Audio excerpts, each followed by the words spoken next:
The chatterbox was one of those people who simply couldn't stop talking.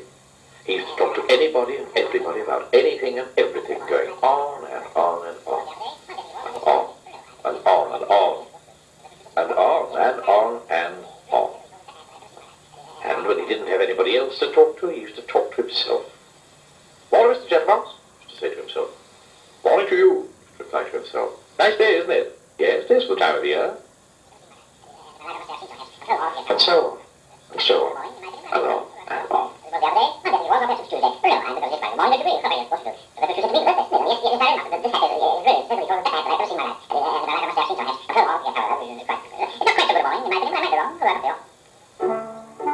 He lived in a box-shaped house in a village. Chatterbox Cottage.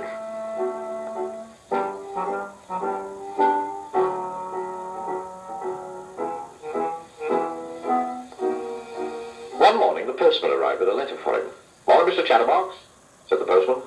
"Oh, good morning, Mr. Postman," replied Mr. Chatterbox. Although, as I was saying to myself only yesterday, or was it the day before, I forget, it's not quite so good a morning in my opinion, but I might be wrong, although I'm not very often, as it was the other day. Monday, I think it was, or perhaps it was Tuesday, but never mind, because it is quite a good morning, don't you agree? Well, yes, of course you do, because that's what you said to me in the first place, and he went on and on and on all the morning, and the poor postman was late delivering all his letters. That afternoon, Mr. Chatterbox went into the hat shop in the village. "Hello, Mr. Bowler," he said to the man who owned the hat shop. "Do you think it is possible that I could buy, if it's not too expensive, and I'm sure it will be, a new hat? Because, would you believe it? Well, yes, of course you would. But anyway, as I was saying, my present hat, the one on my head, as you can see, is getting, how can I put it, a little too old. Because I've had it for, let me see now, must be, let's think, 10 years? No, I tell you that, it can't be that long. Or can it? Well, yes, it could be. On the other hand, he went on and on all the afternoon, half the night. Long after poor Mr. Bowler should have shut up shop and gone home. Eventually, when Mr. Bowler managed to get a word in edgeways, or was it sideways, he promised to order a new hat for Mr. Chatterbox. Then he pushed Mr. Chatterbox out of his shop, still talking, of course, and went home for his supper, which was cold, of course, because Mrs. Bowler cooked it for him hours ago. And while he ate, he thought. Exactly 1 week later, the new hat for Mr. Chatterbox arrived. The postman delivered it to Mr. Bowler's shop. "At last," said Mr. Bowler, heaving a sigh of relief. "I think this hat is going to be the answer to the problem of Mr. Chatterbox talking so much." "Oh, I wish it could be," said the postman. "How can it?" "Because," replied Mr. Bowler, "this hat is a magic hat." "Oh," replied the postman, who didn't quite understand.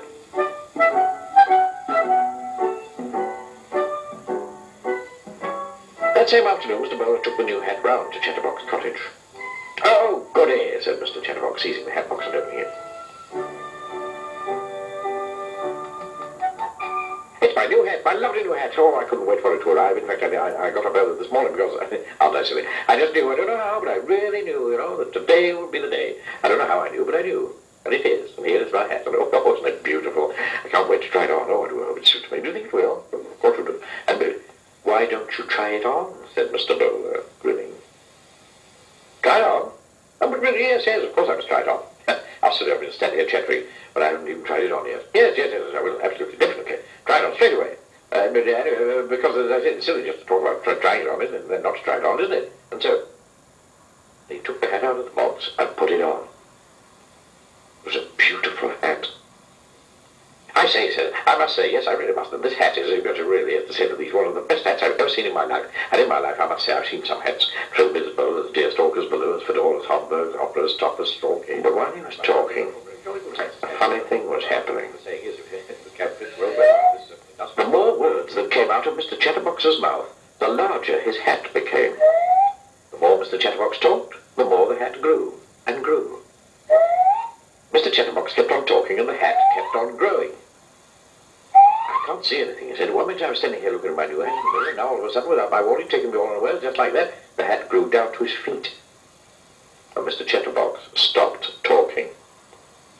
And as soon as he stopped talking, the hat grew smaller and smaller until it was the same size as when he'd first tried it on. Mr. Bowler was delighted. "My My special magic hat really works, he chuckled. The following day, Mr. Chatterbox was out for a walk when he met the postman in the village. "Hello, postman," he said. "I say, do you like my new hat? We've ever seen such a fine hat. I'm sure we never had. What a hat. But you know what was happening, don't you?" The hat grew and grew and grew the more Mr. Chatterbox talked. "Now I know what Mr. Bowler meant by a magic hat," chuckled the postman, and he went on his way, leaving poor Mr. Chatterbox speechless. He thought, thinking, not talking, thinking. And you know something? That hat taught Mr. Chatterbox his lesson.